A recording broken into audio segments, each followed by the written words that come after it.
Pagi itu, langit Jakarta berwarna abu-abu muda, seolah menahan napas menunggu pengumuman yang akan mengubah arah ekonomi negeri. Di halaman Istana Negara, deretan kamera televisi dan wartawan sudah berjajar sejak subuh. Suara langkah pejabat bergema di atas marmer yang dingin. Tepat pukul 10, pintu besar istana terbuka, dan dari baliknya muncul sosok yang selama ini hanya dikenal di lingkaran teknokrat, Purbaya Yudi Sadewa, kini resmi dilantik sebagai Menteri Keuangan Republik Indonesia yang baru. Di layar televisi nasional, sebuah teks tebal bergulir, era baru fiskal Indonesia dimulai. Dalam sekejap, suasana berubah. Ruang perdagangan saham di Sudirman mendadak tegang, telepon berdering, analis berbisik di antara layar monitor yang berkedip merah. Nama, Purbaya, mendominasi tajuk utama semua media daring. Para komentator ekonomi memperdebatkan keputusannya bahkan sebelum ia duduk di kursi kementerian. Ada yang menyebutnya sosok progresif dengan visi keberanian, ada pula yang menilai ia terlalu keras, terlalu cepat bicara. Namun satu hal pasti, publik terkejut. Pergantian ini terasa tiba-tiba, seolah babak baru dimulai tanpa prolog. Di ruang rapat Kementerian Keuangan yang luas dan tenang, para pejabat senior menatap kursi kosong bekas Sri Mulyani dengan campuran rasa hormat dan rindu. Mereka mengenal disiplin anggaran yang ia tinggalkan, ketegasan yang membentuk birokrasi menjadi mesin efisien. Kini, kursi itu akan ditempati oleh seseorang yang membawa napas berbeda. Kita akan bergerak lebih cepat, kata Purbaya dalam pidato singkat pertamanya. Kalimat itu, sederhana tapi syarat makna, membuat beberapa kepala menunduk, antara setuju dan khawatir.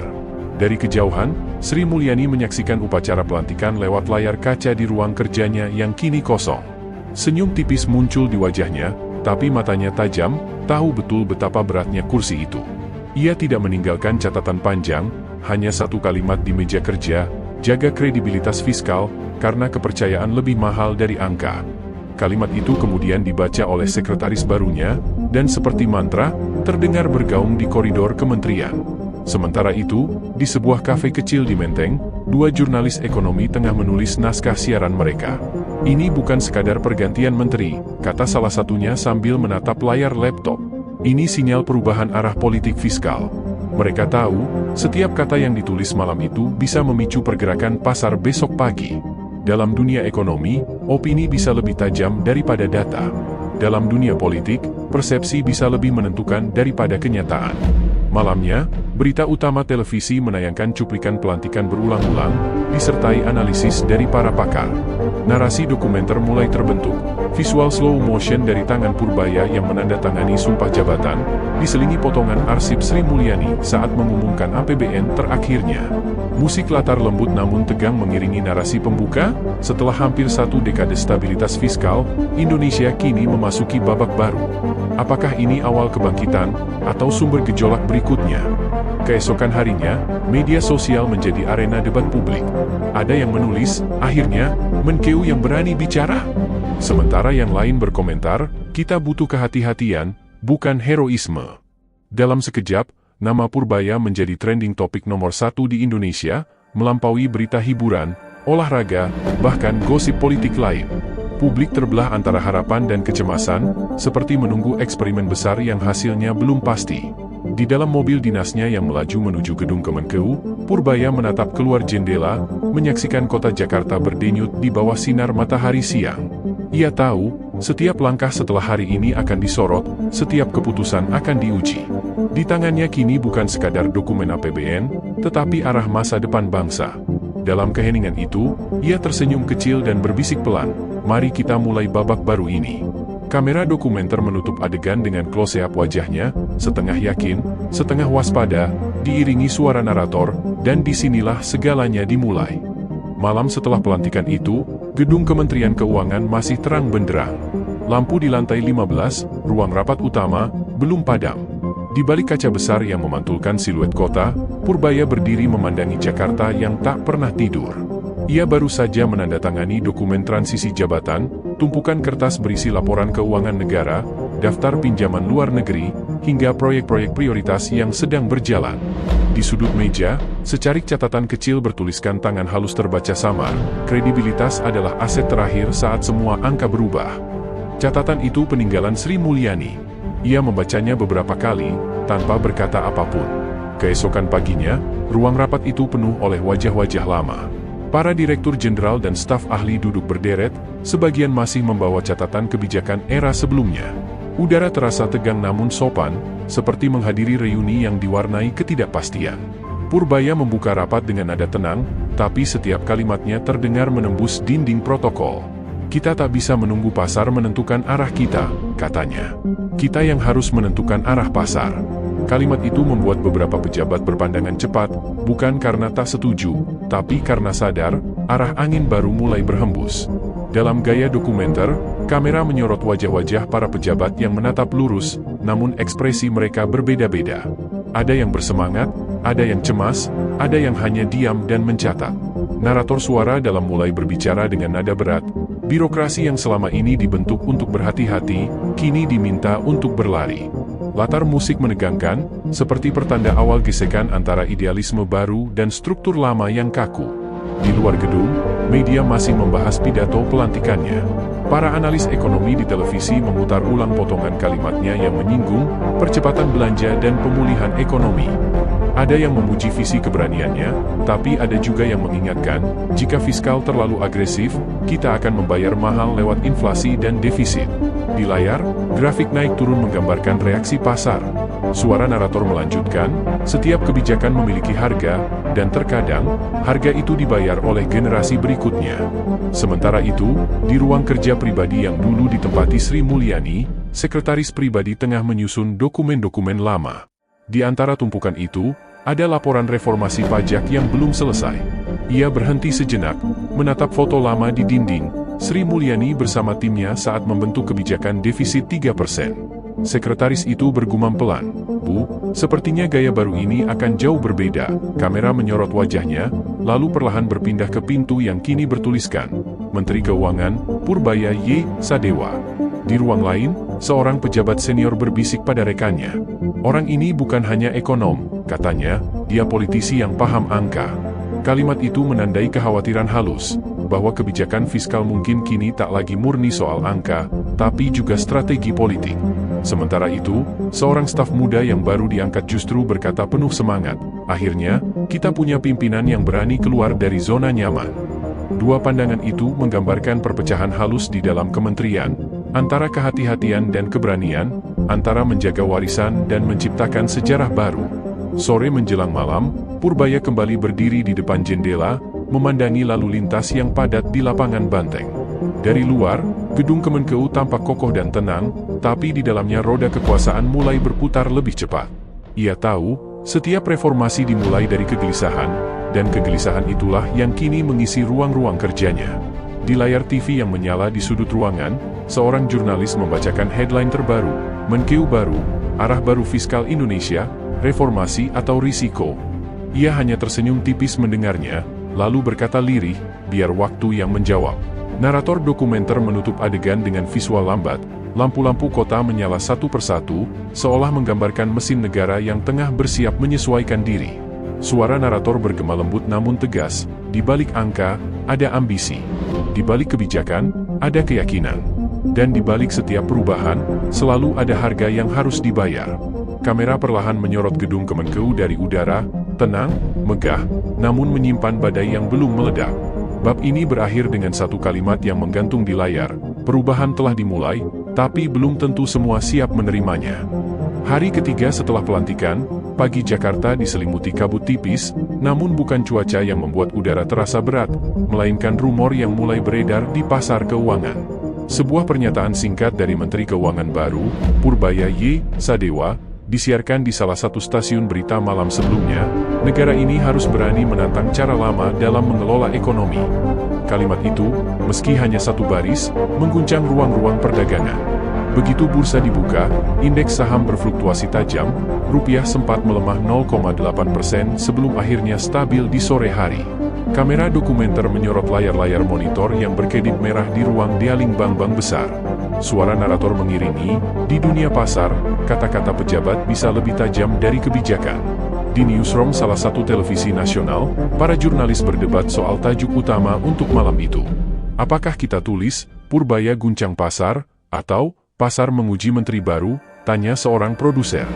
Di sisi lain ruangan, reporter senior yang sudah kenyang pengalaman menatap layar sambil berkata pelan, "Tulis apa saja, tapi ingat, kita sedang menyaksikan sejarah yang bisa berulang." Ia mengingat masa-masa reformasi ekonomi 25 tahun lalu, ketika setiap keputusan fiskal bisa menentukan arah bangsa. Kamera berpindah ke layar TV besar yang menayangkan pidato Purbaya berulang kali, dengan teks berita berjalan cepat di bawahnya. Sementara itu, di Gedung Bank Indonesia, suasana rapat tak kalah tegang. Para gubernur dan deputi sedang membahas langkah antisipatif terhadap fluktuasi pasar. Ada yang mengusulkan intervensi, ada yang memilih menunggu. Seorang pejabat BI berkata lirih, "Gaya Purbaya ini cepat, tapi apakah pasar siap?" Di sisi lain meja, seorang ekonom muda menjawab, "Pasar tak pernah siap pada perubahan besar, Pak." Narasi dokumenter muncul di layar hitam putih, pertemuan dua kutub, kehati-hatian moneter dan keberanian fiskal. Dua kekuatan yang harus seimbang agar negara tidak oleng. Di lantai 15 Kementerian Keuangan, Purbaya memanggil staf komunikasinya. Ia menatap tajam layar berita yang menyorot wajahnya dengan judul besar, "Menkeu baru, risiko baru." "Biarkan saja," katanya singkat. "Pasar harus belajar mendengar bahasa baru." Kalimat itu direkam oleh kamera dokumenter dengan ton tenang namun misterius. Ia lalu menambahkan, "Terlalu lama kita menenangkan pasar, sekarang saatnya pasar menyesuaikan diri dengan kita." Di luar ruangan, beberapa staf saling bertukar pandangan, antara kagum dan cemas. Disinilah konflik mulai terbangun, bukan sekadar antara tokoh dan media, tapi antara dua filosofi ekonomi yang bertabrakan, stabilitas versus keberanian.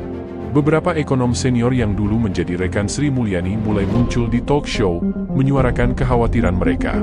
"Saya menghormati niat Pak Purbaya," kata salah satu di antaranya, "tapi pasar tidak bisa didikte. Ia harus ditenangkan, bukan diguncang." Cuplikan wawancara itu dimasukkan dalam montase dokumenter, diselingi dengan visual wajah Purbaya yang diam di ruang kerjanya, menatap tumpukan laporan ekonomi terbaru. Sore itu, jurnalis dari media internasional datang untuk wawancara eksklusif. Di bawah pencahayaan lembut, Purbaya berbicara dengan nada terukur, tapi tetap menusuk, "Kita tidak akan tumbuh besar kalau terus bersembunyi di balik ketakutan pasar." Kalimat itu menjadi kutipan utama di berbagai media keesokan harinya. Namun di sisi lain, analis global menulis komentar skeptis, kebijakan agresif tanpa strategi komunikasi yang jelas bisa berbalik arah dengan cepat. Kamera dokumenter memperlihatkan halaman depan surat kabar asing. Wajah Purbaya berdampingan dengan grafik menurun. Malam hari, di ruang keluarga yang tenang, istrinya menatap layar televisi yang menyiarkan debat ekonomi. Ia melihat wajah suaminya dibicarakan di mana-mana, antara pujian dan kecaman. "Kamu sadar, kan?" katanya perlahan. "Setiap kata yang kamu ucapkan sekarang jadi peluru." Purbaya tersenyum, menatap ke arah jendela di mana lampu kota berkilau. "Aku tahu," jawabnya pelan, "tapi peluru juga bisa jadi suar, kalau diarahkan dengan benar."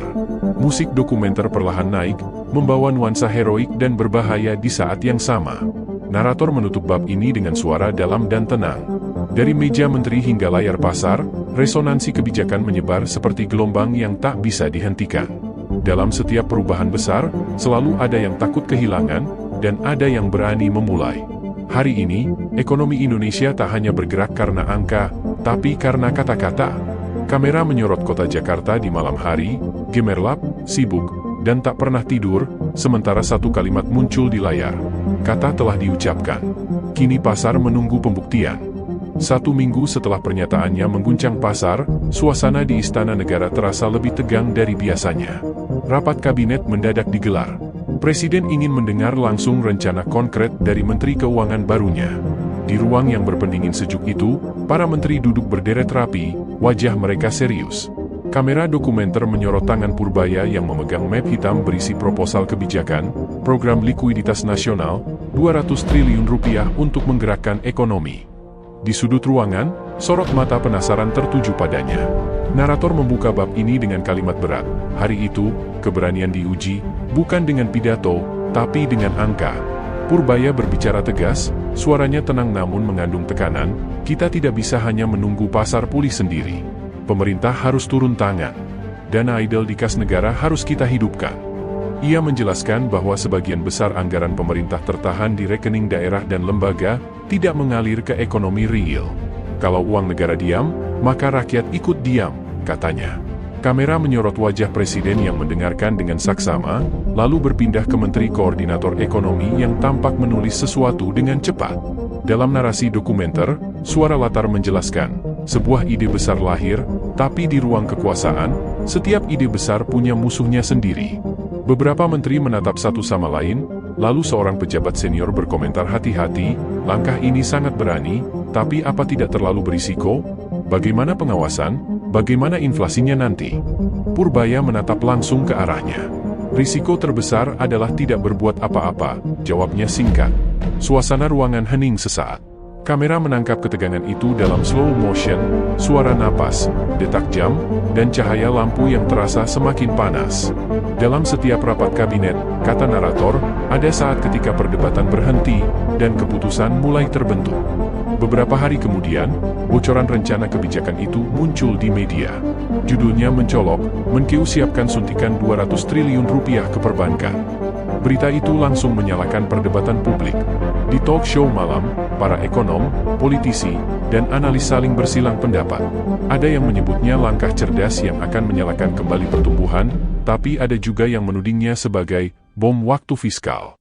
Visual dokumenter menampilkan montase cepat, ruang redaksi yang sibuk, layar berita yang berganti cepat, dan peta Indonesia yang disorot dengan animasi arus uang yang mengalir dari pusat ke daerah. Sementara itu, di Gedung Bank Indonesia, rapat darurat kembali digelar. Gubernur BI berbicara tenang tapi tegas, kami menghargai inisiatif pemerintah, tapi stabilitas moneter harus dijaga. Di sisi lain, pejabat BI muda berbisik ke rekannya, kalau ini benar jalan, pasar uang bisa berguncang. Kamera beralih ke Purbaya yang duduk di kantornya, membaca laporan pasar pagi itu. Ia tahu kritik datang dari segala arah, tapi wajahnya tetap datar, hanya jemarinya yang mengetuk meja perlahan. Biar mereka bicara, katanya pada sekretarisnya, saya bekerja, bukan berdebat. Di luar gedung, sorotan media semakin tajam. Wartawan mengejar pernyataannya setiap kali ia keluar dari mobil dinas. Pak Menteri, bagaimana tanggapan Anda soal risiko inflasi? Apakah ini tidak akan menambah utang negara? Purbaya hanya menjawab singkat, ekonomi itu bukan soal takut, tapi soal bergerak. Kalimat itu menjadi kutipan utama di media esok harinya. Narator mengiringi dengan suara dalam, ia bukan hanya mengubah kebijakan, tapi juga mengubah bahasa kekuasaan. Namun, di balik layar, gelombang kecil mulai muncul. Beberapa pejabat internal merasa tak diajak berkonsultasi. Dokumen teknis kebijakan disusun tergesa, sementara tim komunikasi kesulitan menjelaskan detailnya ke publik. Dalam adegan dokumenter, kamera memperlihatkan staf-staf yang bekerja lembur, wajah lelah tapi penuh adrenalin. Di layar muncul teks, Kementerian Keuangan, pukul 23.47, draft kebijakan sedang diketik ulang. Musik latar meningkat perlahan, menandai munculnya tekanan dari dalam. Narator menutup bab ini dengan visual dramatis. Suasana malam di depan gedung Kemenkeu, diterangi lampu jalan dan bayangan kendaraan dinas yang keluar satu persatu. Di langit, kilat kecil menyambar, seolah menandakan badai yang akan datang. Suara narator bergema. Dari ruang rapat istana hingga lembar berita utama, kebijakan 200 triliun rupiah kini bukan lagi rencana, tapi taruhan. Sebuah langkah besar yang bisa menyelamatkan ekonomi, atau mengguncang kepercayaannya sendiri. Dalam sejarah, perubahan besar selalu dimulai dari keputusan yang tampak nekat. Kamera perlahan menyorot wajah Purbaya di balik jendela, matanya tajam, namun bayangannya tampak goyah di kaca, antara keyakinan dan keraguan. 3 hari setelah kabar tentang kebijakan 200 triliun rupiah itu bocor ke publik, Jakarta berubah menjadi panggung besar perdebatan ekonomi. Di ruang redaksi, di kafe, bahkan di warung pinggir jalan, semua orang punya pendapat. Stasiun televisi memutar ulang cuplikan pidato Purbaya tanpa henti. Visual dokumenter menampilkan montase cepat, wajah-wajah orang di jalan menatap layar LED besar di bundaran HAI. Suara narator pelan tapi tegang mengiringi, ketika kebijakan fiskal keluar dari ruang rapat dan masuk ke percakapan rakyat, maka ekonomi telah menjadi drama nasional. Di gedung DPR, rapat Komisi Keuangan berlangsung sengit. Kursi-kursi penuh, kamera televisi berderet di belakang ruangan. Seorang anggota dewan memukul meja sambil berkata keras, kita bukan menolak pertumbuhan, tapi kebijakan ini seperti melempar bensin ke api. Beberapa anggota lain mengangguk, sebagian menggeleng.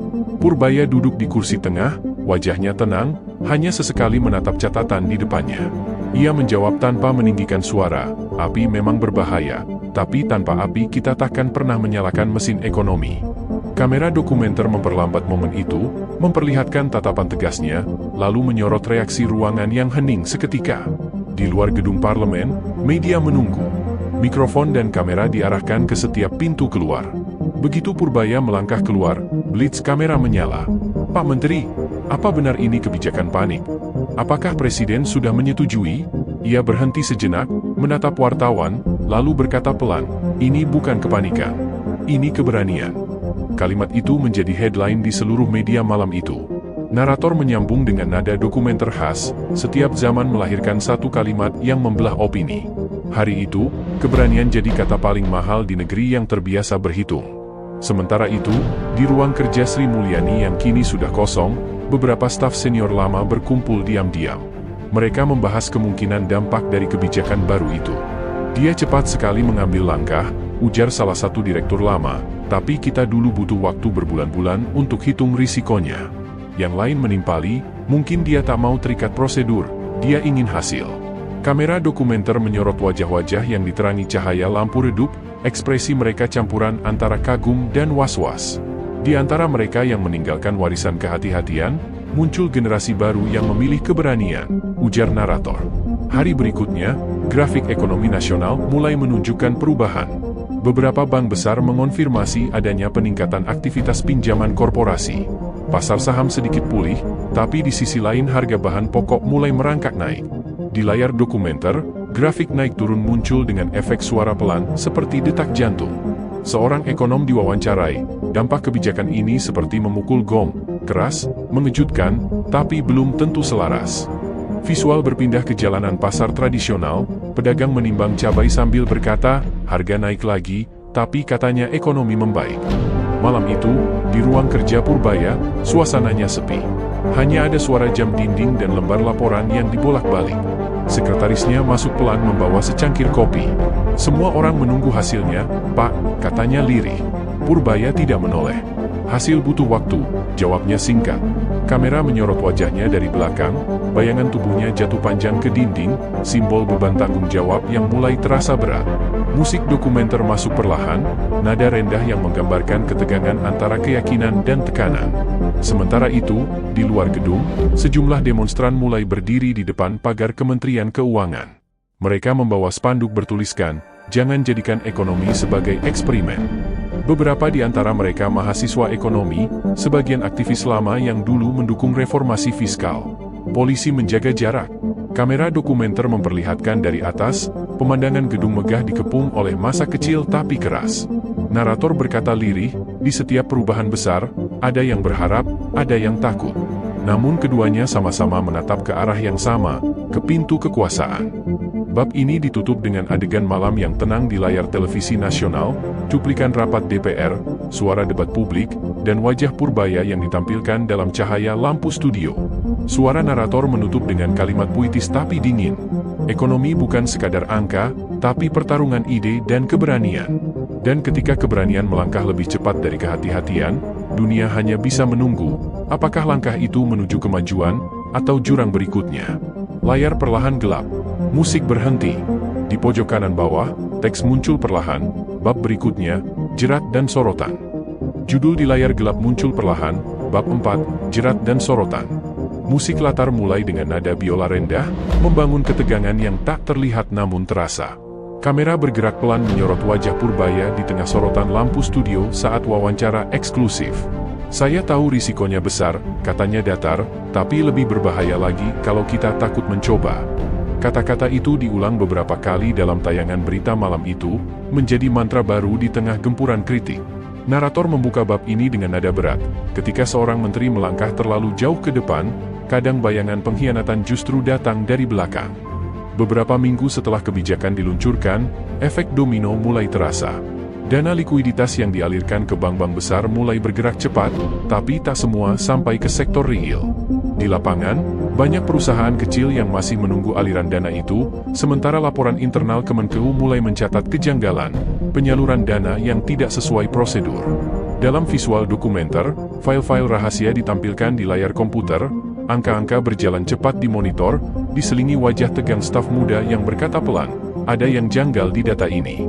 Suara narator mengiringi, "Di balik setiap kebijakan besar, selalu ada celah kecil tempat godaan dan kepentingan bersembunyi." Rapat darurat digelar di lantai 9 Kementerian Keuangan. Purbaya duduk di ujung meja panjang, dikelilingi pejabat tinggi dan auditor internal. "Saya tidak mau program ini dikotori," katanya dingin. "Kita buka datanya, siapapun yang bermain, kita tindak." Salah satu direktur menunduk, suara napasnya terdengar berat. Kamera memperlihatkan ketegangan ruang rapat itu, pantulan cahaya lampu di meja kayu membuat suasana tampak seperti ruang interogasi. Narator menambahkan dengan suara pelan, "Idealismenya diuji bukan oleh lawan politik, tapi oleh sistem yang ia pimpin sendiri." Di sisi lain, oposisi mulai memanfaatkan celah ini. Di media sosial, tagar dana bocor Purbaya mulai trending. Sebuah potongan video menampilkan komentar ekonom senior yang berkata, "Transparansi tanpa pengawasan adalah mimpi kosong." Media daring memuat headline provokatif, "Program Purbaya mulai retak." Dalam montase dokumenter, layar televisi berganti cepat menampilkan berita-berita yang saling bertabrakan, menciptakan suasana bising informasi. Narator menuturkan, ketika realitas dan persepsi bertarung, yang menang bukan kebenaran, tapi siapa yang lebih cepat bercerita. Suasana istana kembali memanas. Presiden memanggil Purbaya untuk memberi penjelasan. Pertemuan berlangsung tertutup, tapi bocoran percakapan tersebar ke wartawan politik. "Saya percayakan kebijakan ini padamu," ujar Presiden dalam versi yang beredar, "tapi pastikan ini tidak jadi bumerang." Kamera dokumenter menggambarkan adegan imajiner itu, dua siluet berbicara di ruang luas, cahaya sore menembus tirai jendela. "Kepercayaan adalah mata uang paling rapuh di politik," ujar narator, "sekali retak, nilainya tak bisa kembali utuh." Beberapa hari kemudian, Purbaya mengambil langkah ekstrim. Ia memerintahkan audit terbuka terhadap seluruh distribusi dana likuiditas. Langkah ini mengejutkan banyak pihak, termasuk orang-orang di dalam kementeriannya sendiri. "Pak Menteri serius?" tanya salah satu staf senior. "Sangat serius," jawabnya tanpa menatap. Kamera memperlihatkan suasana malam di gedung Kemenkeu, printer berderak, tumpukan dokumen menumpuk di meja, suara langkah cepat menggema di lorong. Narator menuturkan, ketika semua orang sibuk menjaga citra, ia memilih membuka luka. Namun langkah itu tidak datang tanpa harga. Beberapa pejabat mulai menjauh, dukungan politik perlahan mengendur. Di media, muncul gosip bahwa Purbaya mulai kehilangan backing dari partai koalisi. Seorang analis politik dalam wawancara berkata, "Kebersihan di birokrasi seringkali membuat kotoran lama terlihat. Dan itu berbahaya bagi yang terbiasa bersembunyi di balik sistem." Visual memperlihatkan siluet-siluet pejabat berbicara di kafe gelap, berita rahasia berpindah lewat pesan singkat, dan wajah Purbaya di layar ponselnya sendiri, membaca berita tentang dirinya tanpa ekspresi. Narator menutup bab ini dengan adegan lambat. Purbaya berdiri di balkon kantornya memandang kota Jakarta malam hari. Lampu-lampu gedung memantul di kaca, menciptakan ilusi kota yang berkilau tapi rapuh. Ia menyalakan rokok, menatap jauh tanpa berkata apa-apa. Musik biola kembali naik pelan. Dalam politik, kebenaran seringkali tidak dikalahkan oleh kebohongan, tapi oleh waktu, kata narator pelan. Dan malam itu, waktu mulai berbalik arah. Kamera perlahan menjauh, memperlihatkan sosoknya kecil di tengah megahnya kota, simbol bahwa bahkan keberanian terbesar pun bisa terasa sendiri di tengah kekuasaan yang sunyi. Judul muncul di layar dengan suara drum lembut yang perlahan meninggi, Bab 5, Balas dan Bayangan. Kamera menyorot suasana dini hari di gedung Kementerian Keuangan. Hujan turun deras, menetes di jendela kaca. Seorang staf muda mengetik laporan audit terakhir, sementara di layar komputer muncul kata-kata tegas, indikasi penyalahgunaan ditemukan. Musik latar berhenti mendadak, menciptakan jeda dramatis. Narator membuka bab ini, kebenaran akhirnya muncul, tapi seperti pisau bermata dua, ia bisa membersihkan, tapi juga melukai tangan yang memegangnya. Purbaya menerima laporan itu dengan wajah tanpa ekspresi. Di depannya, tumpukan berkas disusun rapi, di atasnya selembar dokumen bertanda merah bertuliskan, khusus Presiden. Ia membaca pelan, lalu menutup map itu. "Kirimkan semuanya ke istana, jangan ubah satu kalimat pun," ujarnya tegas.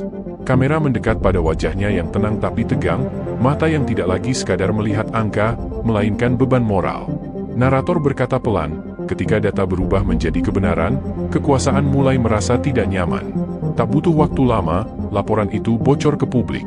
Beberapa media menayangkan headline besar, audit Kemenkeu, dana 17 triliun rupiah diduga tidak jelas penyalurannya. Berita itu mengguncang. Di parlemen, anggota oposisi berteriak, inilah bukti bahwa kebijakan Purbaya gagal total.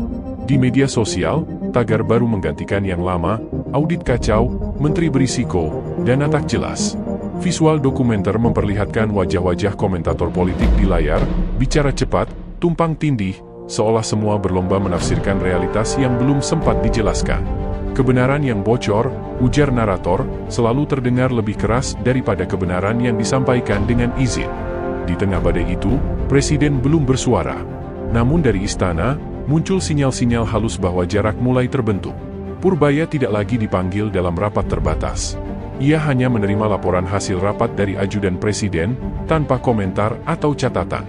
Kamera menyorot adegan Purbaya di ruang kerjanya yang kosong, menatap layar televisi yang menyiarkan diskusi politik tentang dirinya. Musik dokumenter menjadi sendu, seperti jam yang berdetak lebih lambat. Ia yang semula dianggap penyelamat ekonomi, kini berdiri di tepi jurang politiknya sendiri, ucap narator. Tapi Purbaya tak tinggal diam. Ia menggelar konferensi pers nasional, untuk pertama kalinya, sejak badai tuduhan dimulai. Di panggung sederhana, ia berdiri sendiri, tanpa jajaran staf di belakang. Saya tidak menyesal, katanya. Kita sedang membersihkan sistem, dan pembersihan memang selalu membuat kotoran berterbangan lebih dulu. Kalimat itu langsung viral. Beberapa memujinya sebagai bentuk kejujuran langka, sementara lawan politik menilainya sebagai bentuk arogansi. Kamera dokumenter memperlambat adegan ketika ia meninggalkan podium, dengan wajah lelah namun tegak. Di sisi lain kota, dalam ruangan tertutup, sekelompok politisi senior sedang berdiskusi hangat. Dia terlalu frontal, kata salah satunya. Kalau dibiarkan, dia bisa jadi simbol baru. Seorang lainnya menimpali, simbol yang tidak bisa dikendalikan lebih berbahaya daripada musuh. Visual dokumenter menggambarkan percakapan itu tanpa menampilkan wajah, hanya siluet dan pantulan cahaya di meja kopi. Narator menambahkan, dalam dunia politik, kekuatan paling menakutkan bukan uang atau jabatan, tapi integritas yang tidak bisa dibeli. Hari berganti minggu. Audit dilanjutkan, dan beberapa nama pejabat besar mulai terseret. Namun alih-alih mendapat dukungan, Purbaya justru diisolasi. Beberapa media mulai mengangkat narasi baru, ambisi pribadi di balik kebijakan likuiditas. Ia menjadi karakter yang terpecah di mata publik, sebagian menganggapnya pahlawan, sebagian lain menyebutnya biang kekacauan. Di layar dokumenter, gambar wajah-wajah rakyat kecil muncul satu persatu, pedagang, mahasiswa, buruh, semua bicara dengan nada berbeda tentang orang yang sama. Ketika seorang pemimpin tak lagi bisa dikategorikan antara benar atau salah, kata narator, ia sudah melangkah ke wilayah sejarah. Bab ini berakhir dengan adegan malam yang hening. Purbaya duduk di ruang kerja, menatap map tua bertuliskan tangan, Sri Mulyani, Reformasi Fiskal 2006. Ia membukanya perlahan, membaca catatan kecil di pojok halaman. Keberanian adalah api, tapi akuntabilitas adalah bahan bakarnya. Ia tersenyum samar, lalu menutup map itu. Kamera mundur perlahan, menampilkan gedung Kementerian Keuangan dari luar, lampu-lampunya masih menyala di tengah hujan yang tak berhenti. Narator menutup dengan kalimat penuh makna. Ia datang membawa keberanian, tapi keberanian tanpa perlindungan adalah kesepian. Dan malam itu, kesepian itu mulai berbicara. Judul di layar perlahan muncul dalam warna abu-abu tua, diiringi denting piano yang berat. Bab 6, retakan di dalam cermin. Kamera membuka dengan pemandangan pagi Jakarta dari udara. Jalanan padat, gedung-gedung tinggi memantulkan cahaya matahari, namun di balik kemegahan itu, narator berbisik, ketika ekonomi berguncang, yang pertama retak bukan angka, melainkan kepercayaan. Musik berhenti sejenak, berganti dengan suara langkah kaki cepat di lorong Kementerian Keuangan. Seorang staf muda memegang surat berstempel, Rahasia Negara. Surat itu menuju meja Purbaya.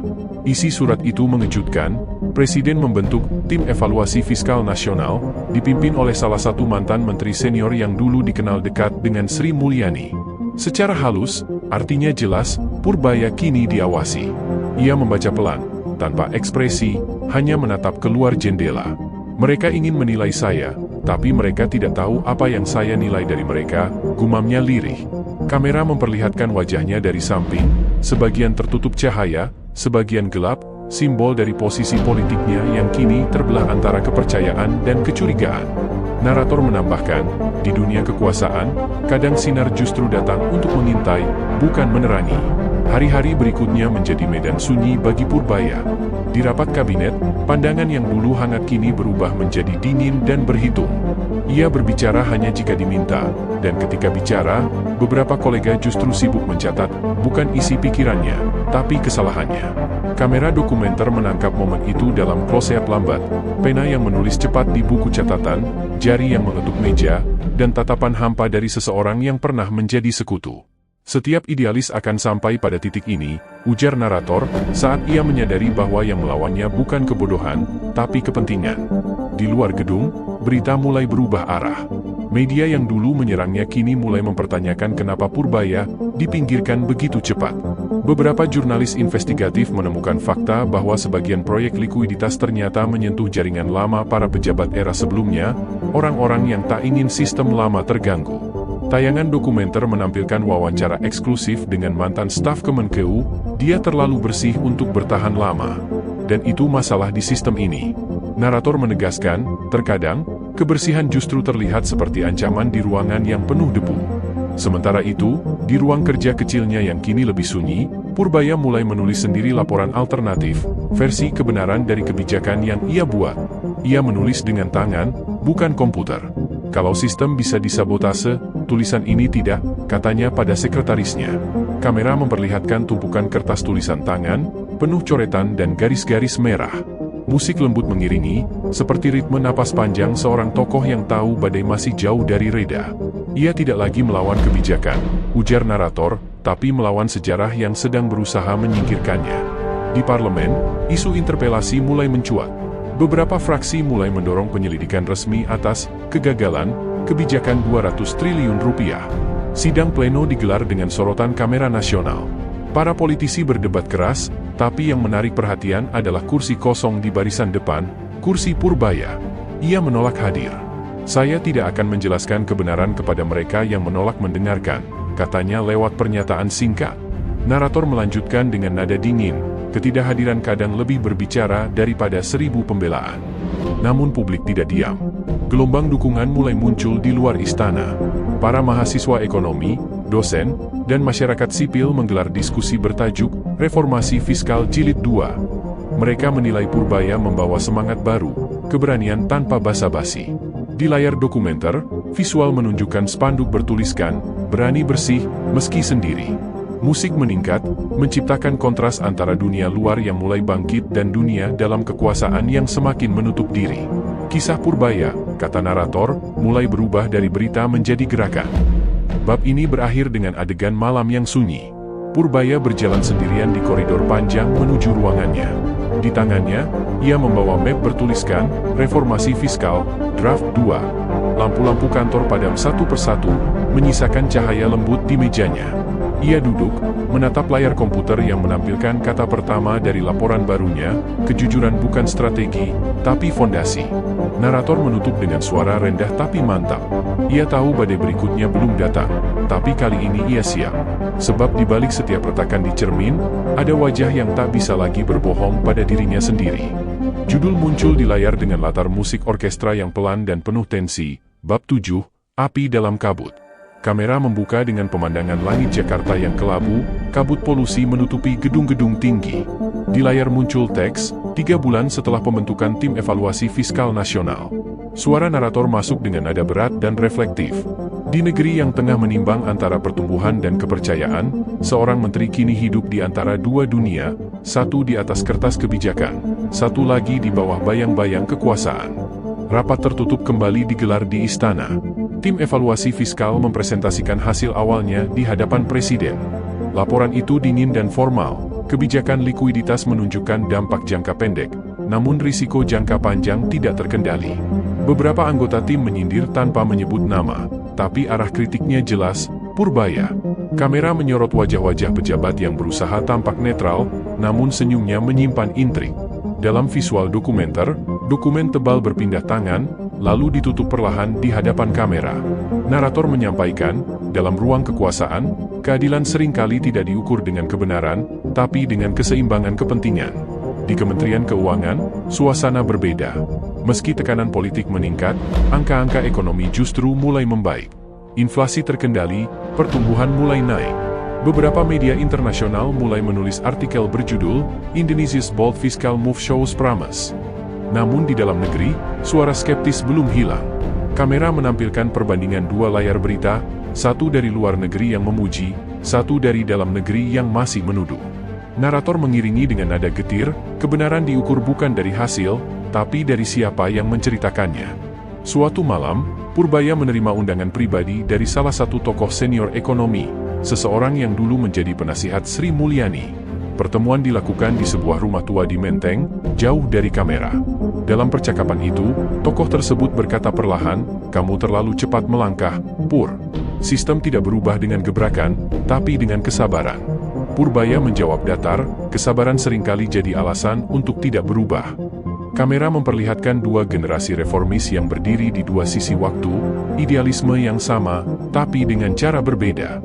Reformasi, ujar narator, adalah warisan yang mudah diucapkan, tapi sulit diteruskan. Keesokan harinya, kabar mengejutkan beredar, dua pejabat penting Kemenkeu ditangkap KPK atas dugaan penyimpangan dana program likuiditas.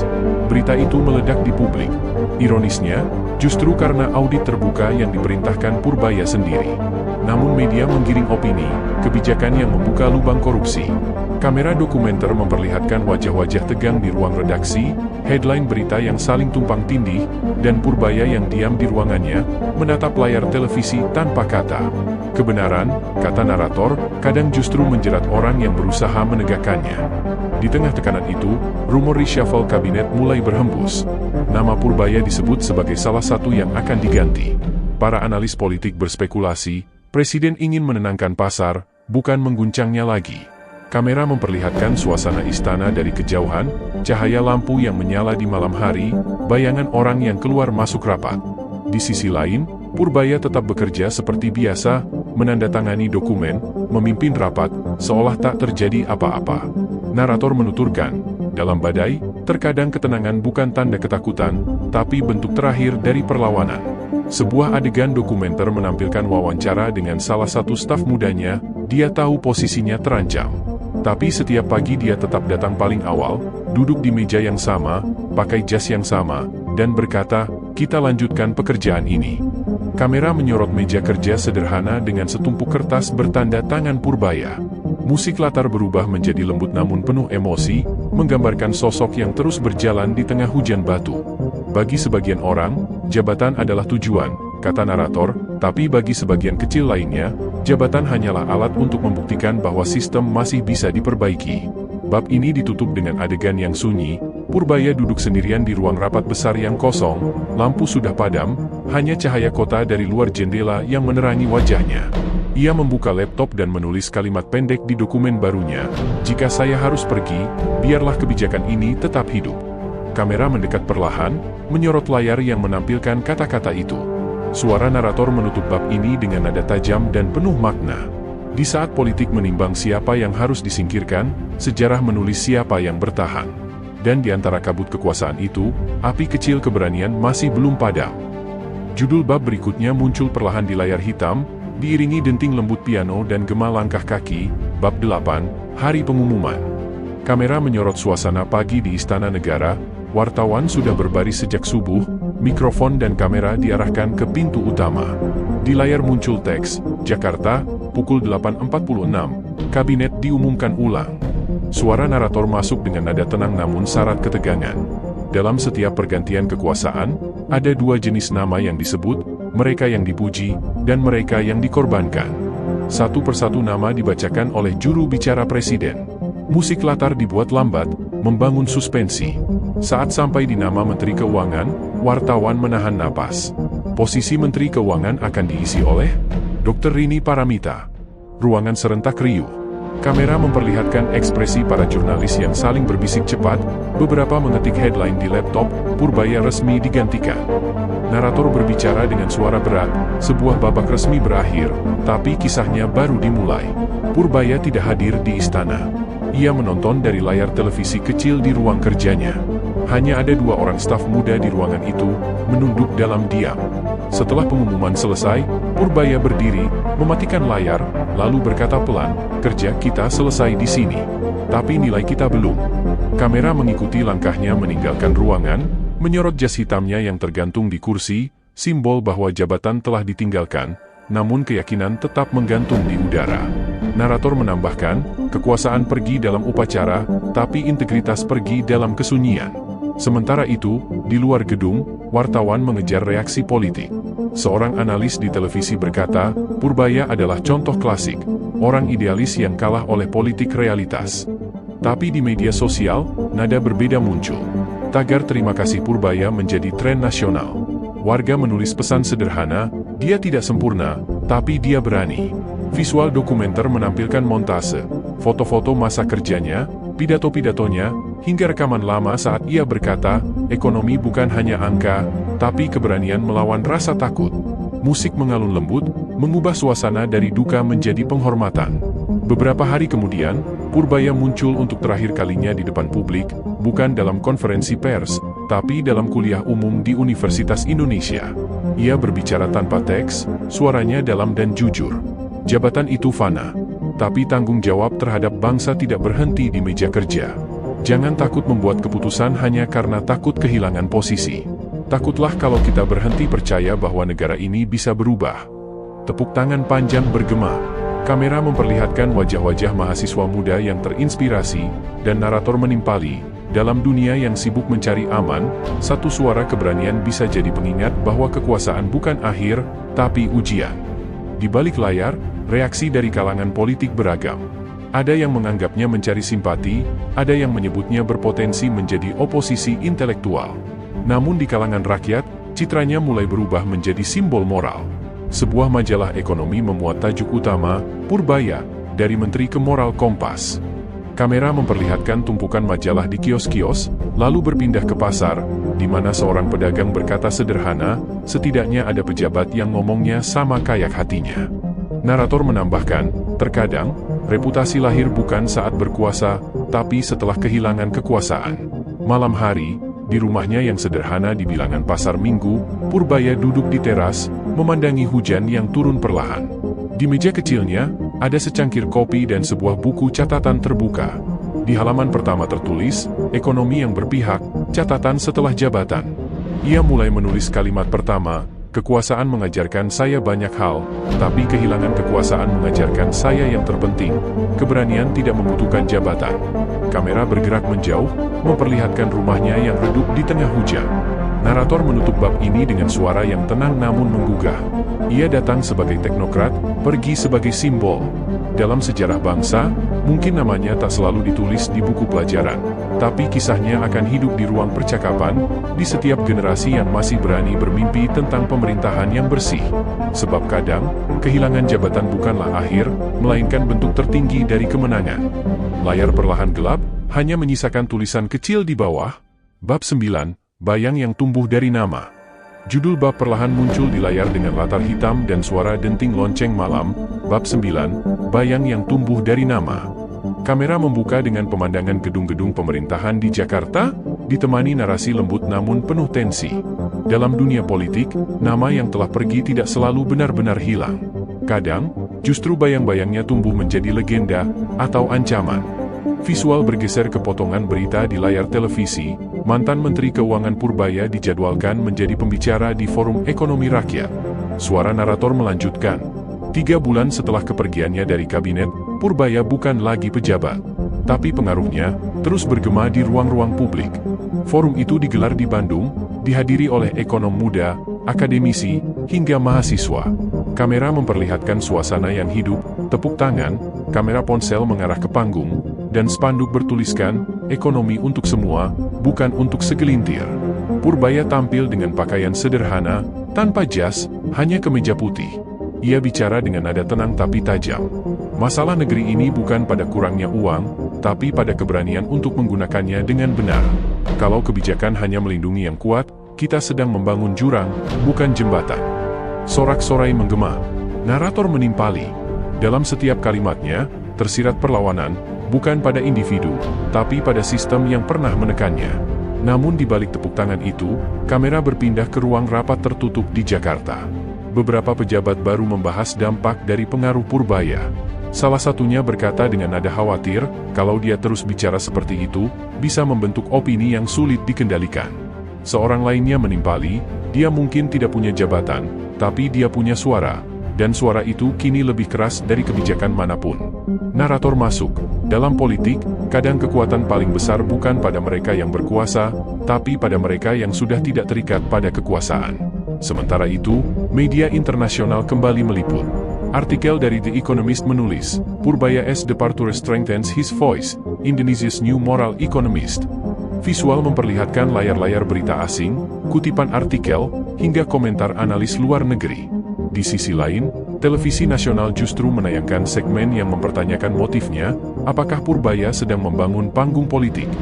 Narator menyampaikan dengan nada reflektif, setiap idealisme yang bertahan terlalu lama, akan selalu dicurigai sebagai ambisi. Di rumahnya, suasana tetap sederhana.